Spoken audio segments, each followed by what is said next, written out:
भारत के पड़ोसी देश नेपाल में राजनीतिक अस्थिरता लंबे समय से बनी हुई है। जब से राष्ट्रपति विद्यादेवी भंडारी की तरफ से संसद को फिर से भंग कर दिया गया है, देश में राजनीतिक संकट मंडराने लगा है।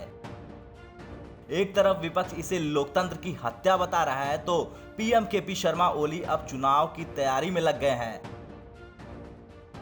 अभी के लिए नेपाल में चुनाव इसी साल नवंबर में होने जा रहे हैं। इस चुनाव को 2 चरणों में करने की तैयारी है, लेकिन कोरोना के बढ़ते प्रभाव को देखते हुए चुनाव आयोग की तरफ से प्रधानमंत्री ओली को सलाह दी गई है कि इस चुनाव को सिर्फ एक ही चरण में संपन्न करवाया जाए।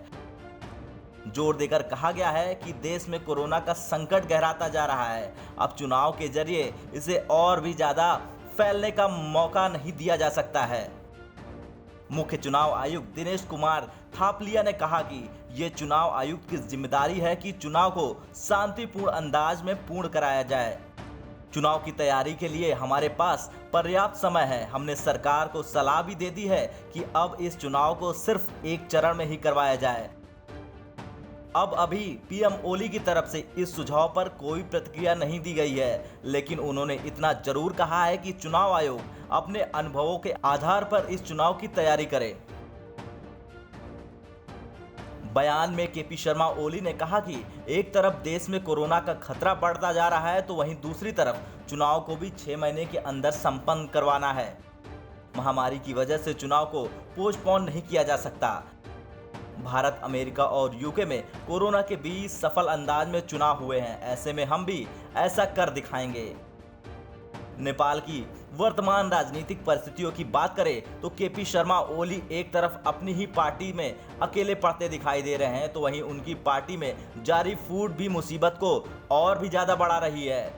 उस समय राष्ट्रपति का संसद को भंग करना चुनौतियों को जटिल करने वाला साबित हुआ है।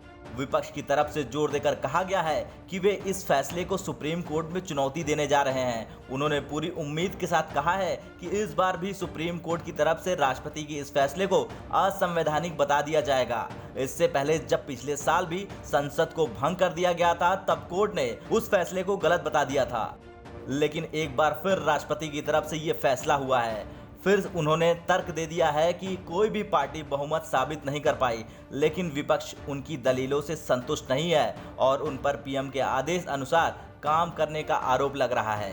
ब्यूरो रिपोर्ट, भारत तक।